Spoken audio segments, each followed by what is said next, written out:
The senseless assassination of Charlie Kirk is a stark entry point into the cultural malaise that afflicts not only the United States but the wider West in general, as he was gunned down by a sniper at Utah Valley University. And I've not made a video on this because I think all that need be said has been said. However, I should say, even though I disagreed with some of the things that he believed in, he was relentless in challenging what he saw as to be the threats to America's social fabric, decrying narratives that he believed inverted victimhood and shielding certain groups while vilifying others. His alleged killer, a 22-year-old named Tyler Robinson, was radicalized through online echo chambers and, in fact, most probably by the astroturfed channels on YouTube that have for years been artificially inflated to pump out the kind of rhetoric that he fell prey to.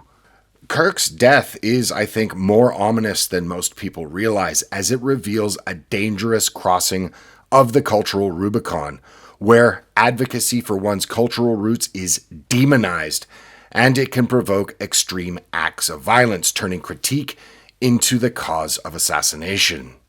And this tragedy sets the stage for understanding a deeper pathology at work, one with a name: oikophobia, a concept I spoke of at length years ago, but at the time in an academic way. But given the recent events, I think the concept needs revisiting. The concept of oikophobia highlights cycles of cultural self-destruction. Similarly, we can get trapped in personal cycles of bad habits. Breaking free starts here. Have you ever caught yourself reaching for a bad habit without even thinking about it? Maybe it's out of stress, boredom, or just wanting to fit in. Well, here is where Fume comes in. Everyone's got bad habits, and sometimes it's not about quitting, it's about finding a better alternative. Fume, the sponsor of today's video, has created an innovative flavored air device that's perfect for those moments when you want to break free from bad habits and still have something enjoyable to reach for. Fume's award-winning flavored air device allows you to draw flavor into your mouth, and it's not a vape, it's an alternative that can help you quit bad habits, and it can be used anywhere, as there's no electronics, vapor, or combustion. There's not even any batteries. There's no nicotine, and it's not addictive, and it does come at a fraction of the cost of those habits that you're looking to leave behind. It's a very cost-effective alternative that has helped over 500,000 people replace bad habits with enjoyable flavors like crisp mint and orange vanilla.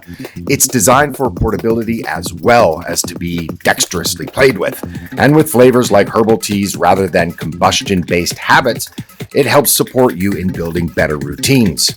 So go to tryfume.com/blackpigeon or scan the QR code on the screen now. And when you do, you'll receive your free topper with a journey pack, enhancing the experience of breaking bad habits with a very satisfying substitute. Hello. Oikophobia is a term revived by philosopher Roger Scruton and captures a particular affliction of the Western psyche, a visceral rejection of one's own culture and national inheritance. From the Greek oikos, home or household, and phobos, fear, it denotes not just discomfort with one's surroundings, but a profound disdain for the traditions, values, and identity that constitute one's home. Scruton, in his 2004 book England and the Need for Nations, described it as the repudiation of inheritance and home, a tendency most pronounced among intellectual elites who amplify their society's flaws while idealizing foreign cultures. Unlike xenophobia, which fears the outsider, oikophobia is inward-facing, a self-criticism so relentless it erodes the foundations of collective identity. It's not mere skepticism, but a pathological reflex, often cloaked in cosmopolitan virtue or anti-imperial guilt, that prioritizes the external over the native. It emerges in stable societies without external threats through social pressures like guilt or virtue signaling. It fosters tribal divisions by polarizing groups over cultural identity, amplifying differences and eroding shared values, which in our societies is intensified by the legacy media. Oikophobia weakens social cohesion, creating competing factions within society that define themselves against each other, and then which leads to the fragmentation and the deconstruction of society. Globally, this manifests in policies and cultural trends that undermine cohesion. For example, European bureaucrats dismantling national sovereignty for a borderless ideal, or elites celebrating the toppling of statues in a bout of performative self-flagellation. Oikophobia, in short, is the solvent of shared ethos, fostering division, resentment, and a creeping sense of rootlessness. In the United Kingdom, oikophobia has taken root with particular intensity, shaping public policy and fueling social unrest, culminating in the Unite the Kingdom rally in London on the 13th of September 2025. To fully appreciate this, you have to understand the broader situation in the United Kingdom, which is a nation grappling with a confluence of immigration pressures, institutional failures, and a pervasive sense of cultural dispossession that has left many feeling like strangers in their own land. Post-Brexit, the UK has witnessed a surge in irregular migration, particularly via small boats crossing the English Channel, which have not only strained public resources, but also intensified debates over national identity and sovereignty. On top of the irregular immigration into the country and the absurd, unending, unrelenting, and demographically transformative regular immigration into the UK, well, this situation is layered atop the grooming gang scandal, which is a festering wound that exemplifies oikophobia's most insidious and odious effects. Over the past 2 decades, organized networks, predominantly of Pakistani men, have systematically plundered and exploited thousands of vulnerable, mostly white working-class girls in towns like Rotherham, Rochdale, and Telford.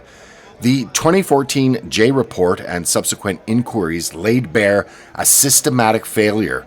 Police, social services, and councils steeped in diversity training and multicultural dogma hesitated to intervene, fearing accusations of racism or Islamophobia. This oikophobic calculus, prioritizing the sensitivities of minority communities over the safety of indigenous victims, allowed predations to continue unchecked for years, eroding public trust in institutions and amplifying grievances of betrayal. Scruton himself critiqued this as a multiculturalism that supplants national pride with a rootless diversity ethos, where elites in Westminster and Oxbridge dismiss calls for cohesion as regressive bigotry. The result of this fracturing along lines of class and culture, having metropolitan mandarins advocate for open borders as humanitarian imperatives, while provincial communities burdened by housing shortages and NHS queues, well, they feel increasingly dispossessed and their concerns are branded as far-right paranoia. And it was precisely in this cauldron of resentment, immigration overload, institutional neglect, and cultural self-abnegation that ignited the Unite the Kingdom rally, a direct rejoinder to oikophobia's grip and one of the largest demonstrations in modern British history, of which I myself attended. The event drew an estimated 110 to 150,000 participants to central London, far exceeding police projections, and spilled beyond Whitehall into a human mosaic, if you will, of Union Jacks and St. George's crosses, with even American MAGA hats in transatlantic solidarity. Tommy Robinson, the organizer of the event, framed the gathering as the spark of a cultural revolution, a tidal wave of patriotism against an establishment that has sold out the nation through massive uncontrolled migration and suppressed free speech. High-profile interventions amplified the spectacle, linking London's unrest to global nativist currents.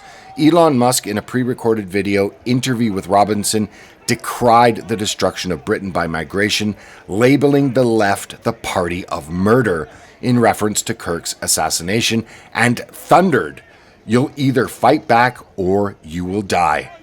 A rallying cry that electrified the crowd and drew rebukes from Labour MPs like John McDonnell, who argued counter-protesters to choose humanity over barbarism. With chants of Charlie Kirk echoing across Westminster Bridge and demonstrators perched atop the iconic lions at Trafalgar Square, this blended tribute with defiance of the establishment. But of course, tensions simmered as the odious counter-protesters, Stand Up to Racism and Antifa in particular, who were penned up in Whitehall, well, their cosmopolitan pleas were drowned out by the rally's roar. The two-tier nature of the United Kingdom, two-tier policing, two-tier justice was very much on display at the event, as there were monitoring police behind the lines with their camcorders, preparing their digital evidence for those that say naughty things or stepped out of line. And those cameras were exclusively directed toward the lines of patriots rather than that of Antifa. Something to note about the event, in stark contrast to the cretins that make up Antifa, is that it was attended by people from all walks of life: women, men, families with children, grandparents. Also, though, it should be said that with few exceptions, it was mostly a white affair, and was for the first time, given that London is only 30% white currently and dropping fast, well, it was the whitest I've ever seen the city. But that's not to say that the mostly white people in attendance were driven by prejudice, but were there by a desire for a more fair and inclusive Britain, and were frustrated by eroding community ties and the two-tier nature of the society that's been created by oikophobia. Thus, Scruton's warning looms large. Oikophobia left unchecked risks provoking a nativist backlash. It has happened before, and if the cosmopolitans do not learn from history and do not pull back, it will happen again. Charlie Kirk's assassination and the United Kingdom's unrest are symptoms of this divide, where demonizing the oikos breeds violence and alienation. The challenge for Britain and the wider West is now to forge a national identity that returns to honoring heritage, lest oikophobia's self-criticism consumes the very home it claims to refine. So what do you think? Leave me your ideas in the comment section below to keep the conversation going. Also, remember to check to see that you are still subscribed, as YouTube has unsubscribed tens of thousands of people without their knowledge or consent from this channel. Also, remember to check out the sponsor of today's video, Fume, and their amazing products that help you break bad habits and replace them with better ones. I'm sure you'll be glad you did. And with that, I'll see you in the next video. Bye for now.